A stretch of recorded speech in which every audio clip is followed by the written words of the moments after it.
Today we're going to do a fun little experiment, and then we're going to do the RS14 barrel system, take it apart, put it back together, see if it retains zero. So I've got a target set up at 100 yards. I've got a box of Hornady Precision Hunter, a 270, 145 grain ELDX ammunition. I have no idea whether this rifle shoots this ammunition or not. I just pulled it randomly off the shelf, and we're going to see whether or not, first of all, it can group, and second of all, if we disassemble the rifle, put it back together, if the second group lands on the first one. So to do that, all I'm going to do is shoot the rifle in generally field conditions. I'm not going to lock it down. I'm just going to shoot off a bipod with a rear bag, and then again we'll see what happens. Let's go.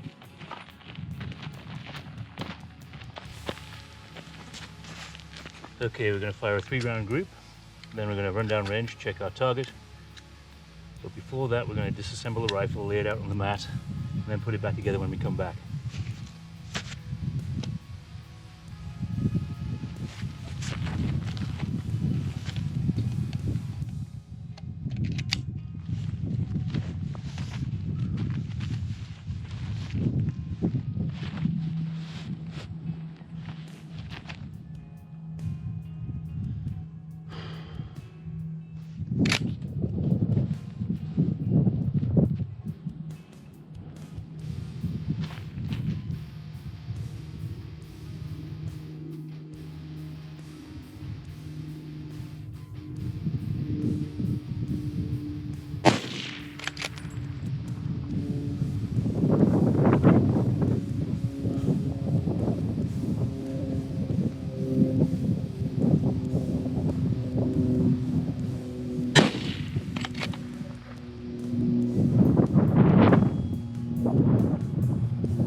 Okay, let's go check our target. First, let's disassemble the rifle.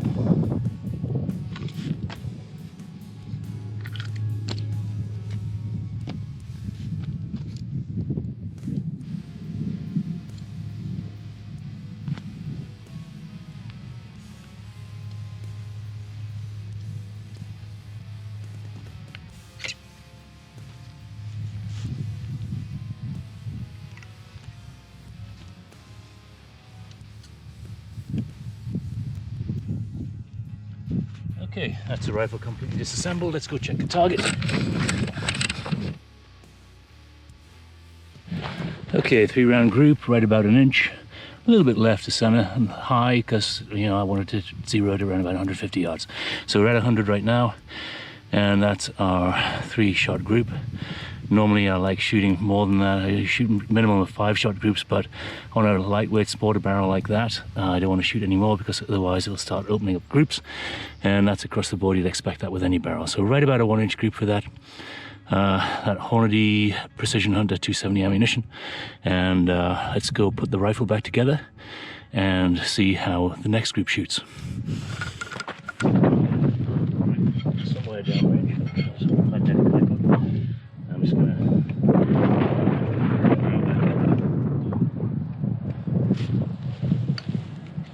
clamp back in the foreend.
rifles. Yeah, let's go see where that group landed.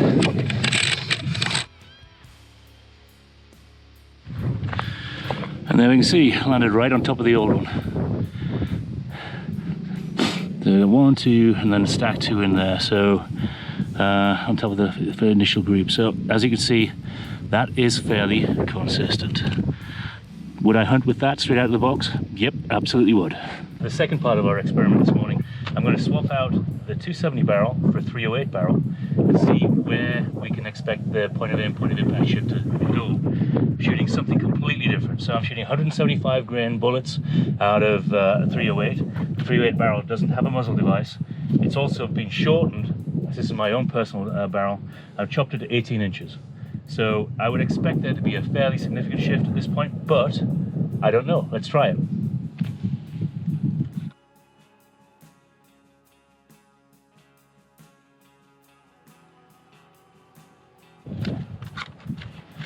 Load with 3 rounds, 175 grain, 308.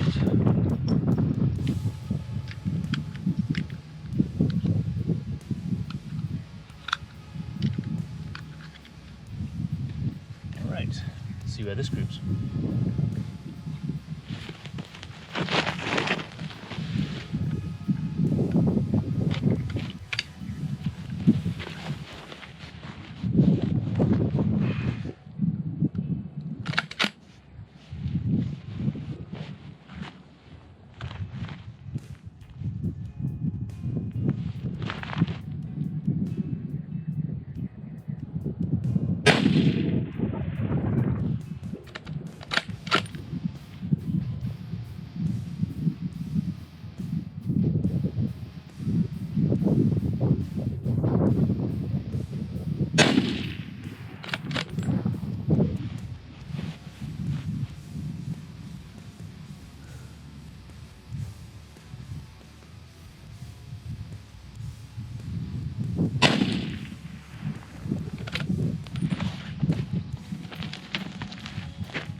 Alright, let's go check that one.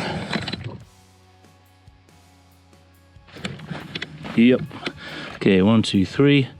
And yes, we have seen a significant impact shift between the 270 barrel and the 308 barrel, but good thing about it is repeatable. So as long as I know my click settings, swapping between barrels, all I'm going to do is come right 2 inches and up 2, 3 inches from the 308, and that's repeatable every time. As long as I know what the settings are, I can just change the scope and be back in business straight away. All right, so that was a fun little experiment. We've just shown that if you zero your Strasser RS14, if you zero it in the US, take the rifle down, put it in the little Negrini case that it comes with, or it's an optional extra, you can then take the rifle out of that case, put it back together, and when you get to your hunting destination, and be confident that you'll retain 0. Would I be confident in hunting with this rifle straight out of the box? Yep, definitely would be.